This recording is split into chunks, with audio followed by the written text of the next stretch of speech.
Hello my dear students welcome back to the channel पिला माने आज आमे माने चतुर्थ श्रेणी रो साहित्य कलिका बहिर गछ ओ काठुरिया विषयटी पढ़िबा। विषयटीर ना कोन गछ ओ काठुरिया एहार लेखक हेउछन्ते नंद किशोर बळ। ठीक अछि। विषयटी स्टार्ट करिया पूर्वरु कहि रखी पिला माने जो माने मो चैनल नो अच्छा चैनल को सब्सक्राइब कर दियो पाखर थवा बेल आइकन को प्रेस कर दियो जहा फल कि मो अपलोड करूथवा नुवा नुवा वीडियो रो नोटिफिकेशन तुम मानक पाखरे सर्वप्रथमे पहुंची परिबो। चलो लेट न करी विषयटीर कष्ट शब्द गुड़िक जानी नबा देन अभ्यास कार्य आलोचना करिबा। ठीक अछि। जो माने नोट करिबा कथा नोट करि नियो। मधुमक्षिका कहिले महुमाछी, मधुकाळ कहिले बसंत ऋतु, ताने कहिले स्वररे, बाणी कहिले कथा, देन बास कहिले बासना, प्रभात कहिले सूर्योदयर पूर्व समय माने सूर्य उदय हेबार पूर्व समयटा, कुहु कुहु कहिले कोइलीर मधुर स्वर, बाल्यकाल कहिले पिलादिन, निश्चल कहिले हलचल न होई, कोकिल कहिले कोइली, पक्षी कहिले पक्षी माने, जात कहिले मेला बा जात्रा। चलो वर्तमान देखि नबा अभ्यास कार्य। 1 नंबर आस कथावार्ता हेबा। क नंबर कौन कहला ना गछ ठारू आमे कौन कौन पाई थाउ। गछ ठारू आमे कौन कौन पाई थाउ ना गछ ठारू आमे सुबासित फूल, मिठा मिठा फल, छाई, जाळेनी, घर तयारी पई आवश्यक उपकरण तथा मनुष्य बंचिबा पई समस्त आवश्यक उपादान आमे गछ ठारू पाई थाउ। ख नंबर देखो पिलाटी काहींकी गछ हाणिबा पई काठुरिया को मना कला।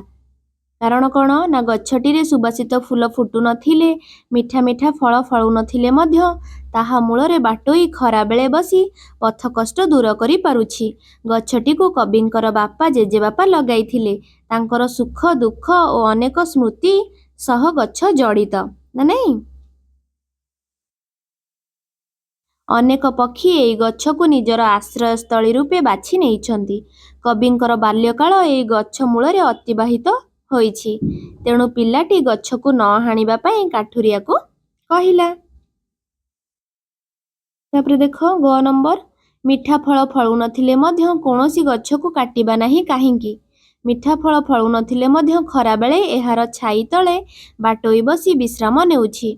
तेणु कोनोसी गछ को आमे काटिबा नाही। जे कोनोसी गछ हो पछे आमे ताको काटिबा नाही कारण से हमकु छाई दउछि हो ना नहीं। गछ की घटना देखिछि बोली कवितारे कुहा जाइछि। गछटी पिलाटीर बापा जेजे बापांकु देखिछि, तांको परिवारर सबु सुख दुख देखिछि, केते पुओ झियंकर विवाहघर देखिछि। विवाहघर कहले कोन बाहाघर। पिला माने तारी मूलरे खेल खेलुथुबार ओ बही पढुथुबार गछटी देखिछि बोली कवितारे कुहा जाइछि। 9 नंबर देखो पिलाटी बाल्यकाଳରେ गछ मूଳରେ बसी कौन करुथिला। पिलाटी बाल्यकाଳ कहले पिला बेଳ। ठीक अछि। पिलाटी बाल्यकाଳରେ बसी बाल्यकाଳରେ गଛ ମୂଳରେ ସାଙ୍ଗସାଥୀଙ୍କ ଗହଳରେ ଖେଳ ଖେଳୁଥିଲା। 2 ନମ୍ବର ଦେଖିବା କବିତାର ଯେଉଁ ଧାଡିରୁ ତଳ ଲିଖିତ କଥା ଗୁଡ଼ିକ ବୁଝା ପଡୁଛି ସେଇ ଧାଡିଟିକୁ ଆବୃତ୍ତି କରିବା। ମାନେ ଯେଉଁ କଥାରୁ ସେ ଧାଡିଟା ଆମକୁ ବୁଝି ହଉଛି ଆମେ ସେ ଧାଡିଟିକୁ ଲେଖିବା। ବରଂ ଗଛ ପାଖରେ ମହୁମାଛି ମାନେ ସ୍ନେହରେ ନ ଉଡନ୍ତୁ। यार पदटी कौन हम नौडू पछके मधुमक्षिका सेनेहे। ख नंबर काठुरिया रही जाओ से गछ हाण नाही। काठुरिया न हाण से गछ रह रह। कौन कहले हे काठुरिया से गछ हाण नाही रही जाओ। ग नंबर ए गछ को आम बाप अजा लगाइथिले ताहाको लगाई गले पितृपितामह। घ नंबर मु पिलादिने सांगमानंक सहित खेलुथिली मने पड़े पिलादिने एहारी मूलरे खेलुथिली मुही खेल साथी गहଳରେ। 3 नंबर देखिबा निम्नरे कवितार गोटिए मात्र धाड़ी दिया जाइछि मने पकाई अन्य धाड़ीटी लेखि पूरण करिबा।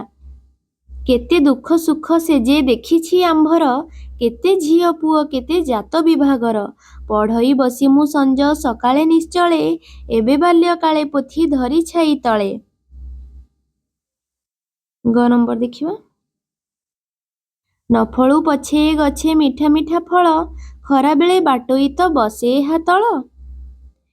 ଯାଅ ଯାଅ କାଠୁରିଆ ଏ ଗଛ ନ ହାଣି, ରଖିବି ଏ ଗଛ ମୁହିଁ ସତ୍ୟ ମୋର ବାଣୀ। ଏହା କିଏ କହୁଛନ୍ତି? ଲେଖକ ବା କବି କହୁଛନ୍ତି।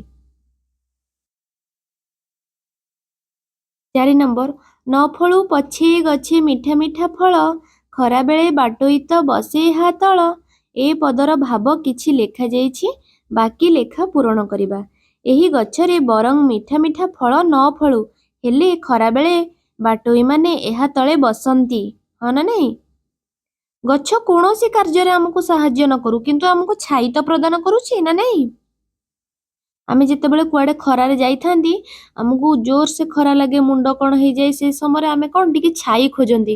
ଗୋଟେ ଗଛ ଥାଆନ୍ତା କି, ଗଛ ଛାଇ ତଳେ ଆମେ ଠିଆ ହେଇଯାଆନ୍ତେ ନା ନାହିଁ? 5 ନମ୍ବର, ତଳେ କବିତାରେ କେତୋଟି ଧାଡ଼ି ଲେଖାଯାଇଛି, ସେଗୁଡ଼ିକୁ ଗଦ୍ୟ ଆକାରରେ ଲେଖିବା। ଥାଉ ମୁଁ ଜୀବନେ ଗଛ ନ ପାରିବ ହାଣି, ମୋ ଜୀବନ ଥିବା ପର୍ଯ୍ୟନ୍ତ ଏ ଗଛ ହାଣି ପାରିବ ନାହିଁ ବୋଲି କିଏ କହିଛନ୍ତି? ଲେଖକ କହିଛନ୍ତି। 6 ନମ୍ବର, ପୂର୍ବ ଆକାଶେ ସୂର୍ଯ୍ୟ ଉଦେ ପ୍ରଭାତରେ, ପ୍ରଭାତ ସମୟରେ ସୂର୍ଯ୍ୟ ପୂର୍ବ ଆକାଶରେ ଉଦୟ ହୁଅନ୍ତି। ଗ ନମ୍ବର, କେତେ ଦୁଃଖ ସୁଖ ସେ ଯେ ଦେଖିଛି ଆମ୍ଭର, ସେ ଆମ୍ଭର କେତେ ଦୁଃଖ ସୁଖ ଦେଖିଛି। କିଏ ଦେଖିଛି? ଗଛ ଦେଖିଛି।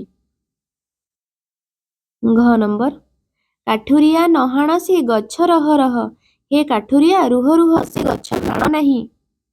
ଲେଖକ କହୁଛନ୍ତି କାଠୁରିଆକୁ। 6 ନମ୍ବର, ଫୁଲର ପାଖୁଡ଼ାରେ ଥିବା ଶବ୍ଦଗୁଡ଼ିକ ସହ ବାମ ପାଖ କୋଠରୀରେ ଥିବା ଶବ୍ଦଗୁଡ଼ିକର ସମ୍ପର୍କ ଅଛି।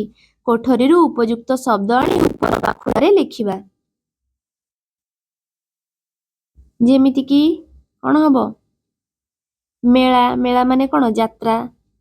ଜୀବନ, ଜୀବନର କ'ଣ ହବ? ପ୍ରାଣ। ସାଙ୍ଗ, ସାଥୀ। କଥା, କଥା କ'ଣ ହବ?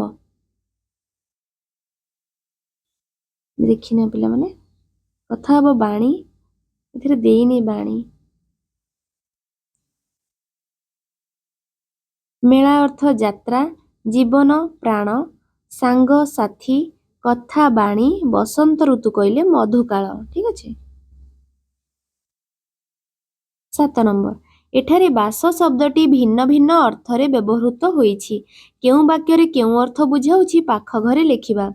ମଲ୍ଲୀପୁରର ବାସ ଭାରି ମଧୁର, ଏଠି ହବ କ'ଣ? ବାସ୍ନା। ଏଠି ହବ ବାସ୍ନା। ଗରିବ ପିଲାଟିର ପିନ୍ଧିବାକୁ ବାସ ଖଣ୍ଡିଏ ବି ନାହିଁ, ବାସ ଏଠି ହେଲେ କ'ଣ? ବସ୍ତ୍ର। ଠିକ ଅଛି। ସନ୍ଧ୍ୟାବେଳେ କୃଷକ ତା ବାସକୁ ଫେରିଲା, ଏଠି କ'ଣ ହବ? ବାସଗୃହ ବା ଯୋଉଠି ରହିବ। 8 ନମ୍ବର, ଜଣେ ଲୋକ ଗଛଟିଏ ହାଣିବାକୁ ଯାଉଛି, ତାକୁ କ'ଣ କହି ଗଛ ନ ହାଣିବା ପାଇଁ ବୁଝାଇବା। କ'ଣ କହିକି ବୁଝାଇବା ଆମେ ତାକୁ? ଆମେ ତାଙ୍କୁ ବୁଝାଇ କହିବା ଯେ ଗଛ ଆମକୁ ଖାଦ୍ୟ ଓ ବସ୍ତ୍ର ଯୋଗାଉଛି, ଘର ଓ ଆସବାବପତ୍ର ତିଆରି ପାଇଁ କାଠ ଯୋଗାଉଛି, ଏହା ଆମକୁ ଅମ୍ଳଜାନ ଦେଉଛି, ଏହା ମୃତ୍ତିକା ସଂରକ୍ଷଣରେ ସାହାଯ୍ୟ କରୁଛି। କିଏ? ଗଛ। ଏହା ଯୋଗୁଁ ଠିକ୍ ସମୟରେ ବର୍ଷା ହେଉଛି ଓ ବାୟୁମଣ୍ଡଳ ବିଶୁଦ୍ଧ ରହୁଛି, ତେଣୁ ସେ ଲୋକଟିକୁ ଗଛ ହାଣିବା ଉଚିତ ନୁହେଁ ବୋଲି କହିବି। 9 ନମ୍ବର, ଅକ୍ଷରଗୁଡ଼ିକ ସଜାଡ଼ି ଠିକ୍ ଶବ୍ଦ ଲେଖିବା। କାଠୁରିଆ, ଏଟା ଲେଖା ହେଇଛି କ'ଣ? କାରିଠୁଆ, ଏଟା କ'ଣ ହବ? କାଠୁରିଆ ହବ ଠିକ୍ ଉତ୍ତର। ଖିକାମ, ମକ୍ଷିକା। କୋଳକି, କୋକିଳ। ପିହମତା, ପିତାମହ। ପ୍ରତଭା, ପ୍ରଭାତ। ଠିକ ଅଛି ପିଲାମାନେ, এই ଅଭ୍ୟାସ କାର୍ଯ୍ୟଟି ଏଇଠି ସମାପ୍ତ ହୋଇଯାଇଛି। ଆଶା କରୁଛି ପିଲାମାନେ ତୁମେମାନେ এই ଭିଡ଼ିଓ ମାଧ୍ୟମରେ ସମ୍ପୂର୍ଣ୍ଣ ବିଷୟଟିକୁ ବହୁତ ଭଲ ଭାବେ ବୁଝିପାରିଥିବ, এই ବିଷୟଟିର ପ୍ରଶ୍ନ ଉତ୍ତର ଗୁଡ଼ିକୁ ବହୁତ ଭଲ ଭାବେ ବୁଝିପାରିଥିବ। ଯଦି ବୁଝିପାରିଲ ଭିଡ଼ିଓରେ ଗୋଟେ ଲାଇକ୍ କରିଦିଅ, ତୁମ ସାଙ୍ଗମାନଙ୍କ ସହିତ ଭିଡ଼ିଓଟିକୁ ସେୟାର କର। ଆଉ ହଁ ପିଲାମାନେ, ଯଦି ମୋ ଚ୍ୟାନେଲରେ ନୂଆ ଅଛ, ଚ୍ୟାନେଲଟିକୁ ସବସ୍କ୍ରାଇବ୍ କରି ପାଖରେ ଥିବା ବେଲ୍ ଆଇକନକୁ ପ୍ରେସ୍ କର। Thank you.